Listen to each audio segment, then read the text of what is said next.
Ghosts. We have ghosts, folks. Ghosts. Not one, not two, but many. Many. Allegedly. I'm the guard who's here. Oh, are you picking up on us in there? Hello and welcome to our channel. I'm Catherine. And I'm Olivia. And we are The Veiled Mirror. If you are new to this channel, we recently opened an antique store in Richmond, Virginia.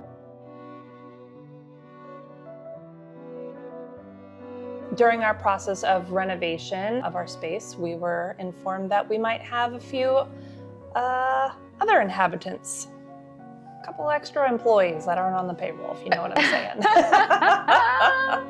And I think I just want to start by saying that have never been a super spiritual person. It's not that I do or don't believe in ghosts. I've always just been kind of apathetic about it. But this whole experience has really changed my mind. There are things that I just can't explain that has happened to us over the last couple months. I'm a believer. Yeah. I was a believer before, and I'm definitely a believer now. I think before we begin talking about our experiences in the shop, I think we need to put things into context a little bit. As we mentioned before, our shop is in Richmond, Virginia, which is the epicenter of so many different histories, whether it be Native American, Civil War, Revolutionary War, early colonists and explorers, slavery. I mean, there's a lot of heavy stuff all around us. Yeah. So the building that we're in was built in 1879. Fortunately, we have a friend who is a guru sleuth and an amazing real estate person who has been really helping us out in this venture. And this guru we're referring to is Sean with Atlas Realty in Richmond. He is just amazing and has access to all sorts of old newspaper articles and maps and things related to real estate. So I think he also discovered that this may have been a home originally. Yes. And then we found evidence that it turned into a business in 1906. And that was a millinery shop called The Millinery Shop. But it was interesting because it was run by two women. It was run by a woman named Carrie Newton and Blair Crawford.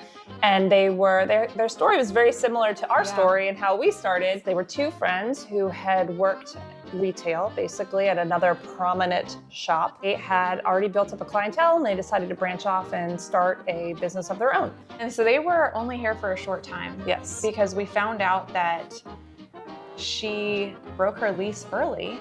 Yes, because the landlord wasn't providing heat and it was causing her to lose customers. So she was sued by the landlord and she won. Yay! Yay, girl power. Good for her. So as soon as she moved out, it looks like another female duo moved in. Yes, another millinery store called, what was it called? Thompson and McDowell, or was it McDowell and Thompson? And that one moved in 1908. They were a mother-daughter duo. It was Victoria Thompson and Matilda McDowell. McDowell. Thank you. Matilda McDowell. And they were here for a couple of years as well. So after the milliners moved out, it gets a little more interesting, to say the least. How amazing would it be if something happened while we were filming this story? Okay, so where were we? So Matilda and Victoria moved out.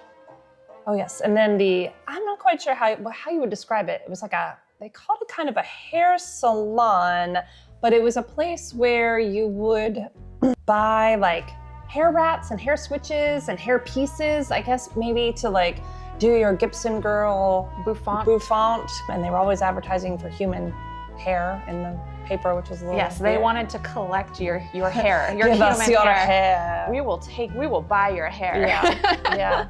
And that was owned by the Hughes family, and they were here for a long time. Very long time. Yeah, so the store kind of evolved from there. Well, the store became a doll hospital. It was run by a gentleman named Hughes, and he referred to himself as Dr. Hughes, even though he wasn't a real doctor, and it's because he would operate on dolls. I found some interesting articles about this gentleman and his views on women and dolls. This guy's a total creep. Total creep. How they're all kind of the same, except dolls don't talk back. Seems like a delight. Yeah. Like a delight. We actually have a picture of the building with it saying Doll Hospital, Beauty Salon, and Frame Shop. I think they added a frame shop in here. There was a lot happening. There's a lot going on. And I just want to say, keep these characters as we talk about them in your head. Yeah. So make sure Some of them may reappear they later. may reappear down the road as we continue this series. Yeah. Yeah. So then the Doll Hospital. They were there here from like 1909, 1910 up until 1960 something. Yeah. So they were here for a very long time. Yeah. Then it turned into... It was the massage parlor then? Was it just called the Oriental Massage Parlor?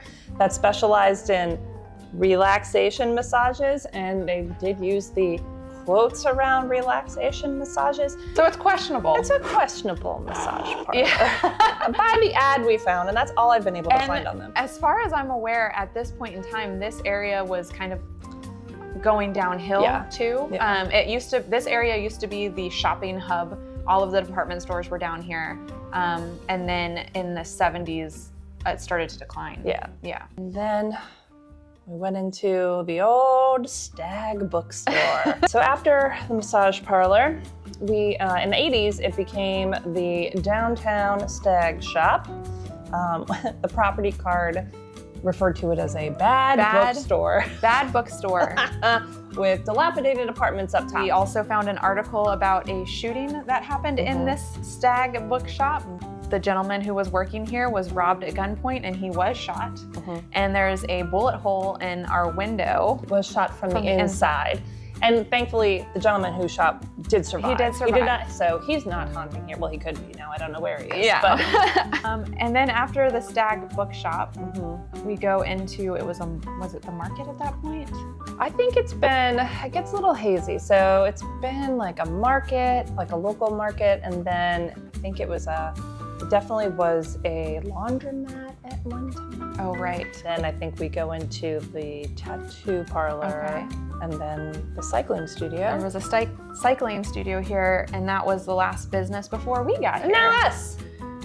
So there's a lot going on in here. A lot of energy. A lot of different types of energy too. Yeah. I'm just so tickled that we were able to find this much information about who occupied this building over the years. Yeah. Before we continue, I want to tell y'all, if you don't already, you may want to put your captions on, because I didn't have the opportunity to mic everybody who came through. So it'll be easier to watch the video with captions in case the sound gets a little weird. I think we're just gonna kind of go in chronological order of who felt the ghost first. Or how we even found out this place was haunted. We got this place last November and we started renovating, and our friend Cameron, who's a contractor, started working in here on his own, and he texted me and he said, "Y'all got a ghost." Yeah. Just a weird text from your contractor, you know? Yeah. So no big deal. No, yeah.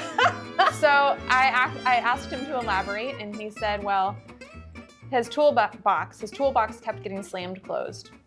And he would go use the bathroom and the light would constantly shut off on him in the bathroom.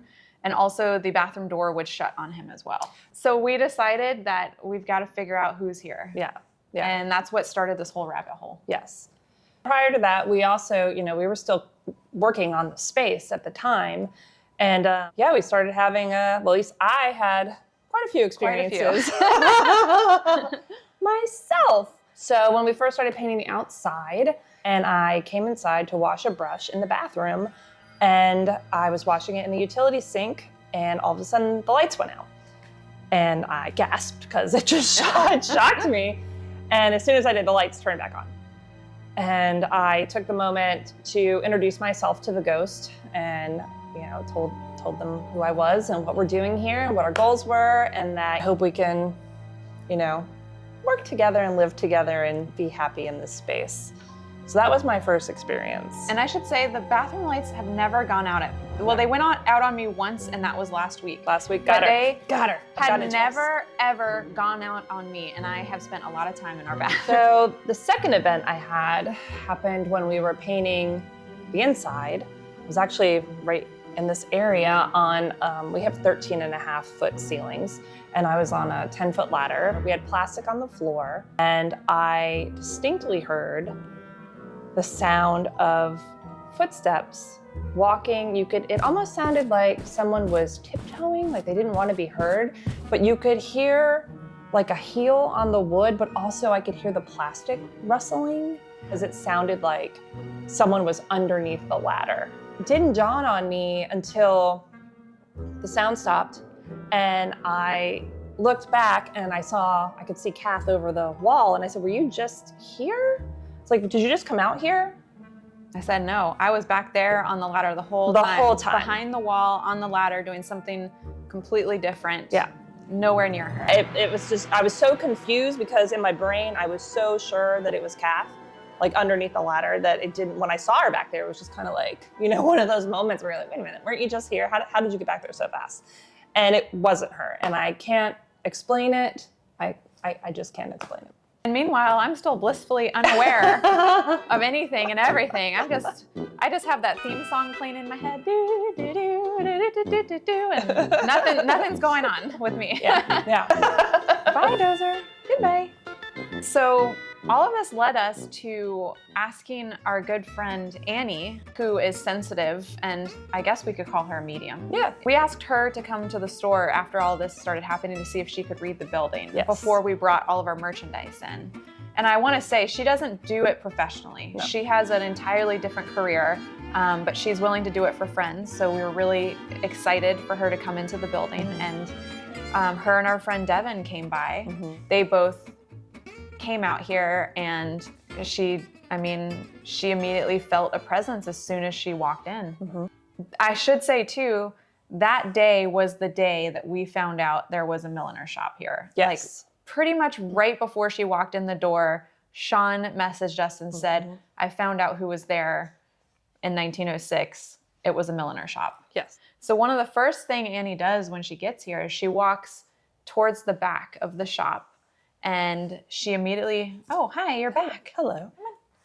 The star is here. Yeah, let me get the dog situated here, the star of the show. Star of the store. She starts walking to the back of the store.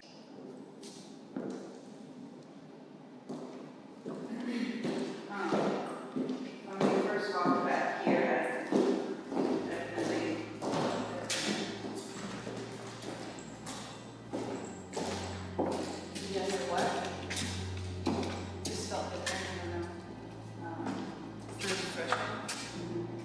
And she, in order to, I guess, connect, she closes her eyes a lot. And I just remember she was standing in the back with her eyes closed.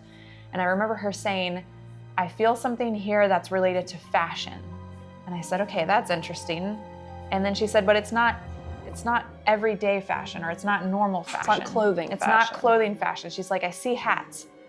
And as soon as she said that, my Your face. I think it is a female who is here in this area, but it's funny because there is something about her with clothes, like fabrics or clothes or fashion or, you know, something like that, hats. And she's like, I don't know if she like worked here or something, but she's like happy that you guys are here. You two that I'm talking about? Yeah, it's like she's showing me. I'm a little stuck on the hats thing, but it's like she's got like, it's like there's hats in a line, and she's like showing me them, you know, like showcasing. This is Tina, this one's Margot. Like that's the vibe with her, you know, where she's like even like dusting them off, being like, isn't it? Kath was filming, and then I had to immediately pull my phone out and film her face because it was just too much. It was too much. About died. Her jaw, it's like a cartoon when your jaw's like on the floor. And she was trying to pull out names, but she said she wasn't good at pulling out names, so that didn't get us too far. Because at that point, we didn't quite know the names of the people who owned the business. We just knew that it was a milliner shop here. So that was like one of the big breakthroughs. Yeah. During her first visit. She also walked back to the door that leads out to our alley, and she felt a huge presence out there. As you can imagine, in an alley, if this place was built in the 1870s, there's probably a lot of people that were just hanging out in the alley for 100 years. So can I go out there? It's just trash cans. Yeah. You can. You can. It's hard to get out there. Yeah.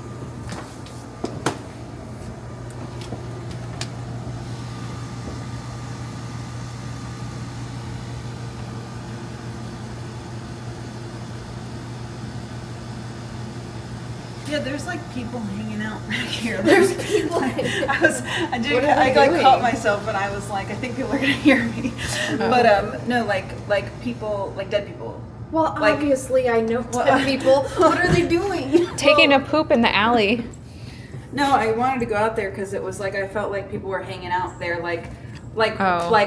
our this is congregating? boring, but like our version of like water cooler. I wouldn't be surprised too if like people have been murdered in that alley, because it's a really scary alley. And then we walk her down in the basement because creepy basement, spooky. And she also felt similar vibes down there.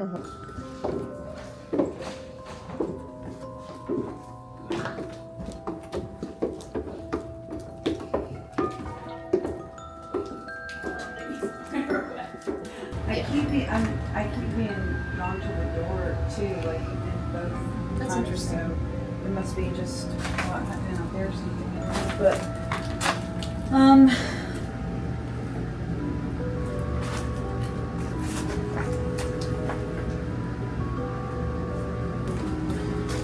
yeah, I got an image of like I think a woman like with like a handkerchief, like trying to shoo somebody away. I know that's not very helpful or specific. Yeah. I don't know if you ever hear a knock on the door to that alley you don't like. I wouldn't open it. Okay. Good to know. Good to know. Yeah. I like it because it seems like bustling out there, Uh-huh. but it's like at some point it seems someone here had an issue with somebody being out there trying to get in, or like almost like there was like there must have been like, because I feel like there's drunk people. It's like, I don't know if there was like a bar nearby or something, I don't know, but like drunk people like stumbling in, or like trying to seek shelter or whatever, and they're like, stay out, like you know, like that kind of thing. Yeah. But I don't feel anything bad in here necessarily. Okay. That's good. Yeah, absolutely. I mean, that would suck. Yeah. I'm happy with nothing bad. Your Yeah. building needs an exorcism. Yeah, what I also found really interesting is earlier in that day, we had our friends were visiting Sean and Mindy to check out the space, and we were talking about all of our goals for the space and how we wanted to, add plants and greenery and things. And later in the evening, Annie said, "Oh, and I'm supposed to tell you that the woman really likes your idea about having plants in the space." Like, how anyone tell me how she knew that. She's like, yeah, she says you're going to add plants, right? Because she said she really likes that idea. What? Like, literally what? Clearly she's a strong presence because she was the first one that I got, and I got her pretty clearly and pretty strong, Yeah. Are you guys putting plants in here? We've talked about Plants? It. Yes, She's- yes, she's- we are. Oh, yes, she's- inside we are. Yes, She's saying plants. yes, we are. We've discussed it. Yeah, Okay. Yeah. She heard it. Is She she- likes it. I was like, is she excited about that? Is that a good thing? we are. We are putting Yeah. plants in here. Yes, we are. She is paying attention. She is listening. Okay, Like, if you're trying to have a private conversation, you should probably just go somewhere else. gotcha. Like, she Okay. is listening. Okay. And but she's listening in a sense of like straight up, I've got crazy goosebumps right now. Like, she is like really paying attention, What's going but on in here? but she's like doing it like almost like she wants to be friendly with you. How did she know that? Yeah. Like, how? We hadn't told anybody that except for our friends who were here that morning. Annie said that the ghost who's here really likes what we were doing to the space, and she wants to be involved. So we kind of call her our third manager or third owner, if Yeah. you will. She also told Annie that she wanted us to add pinks and purples. That's true. She did. Yeah.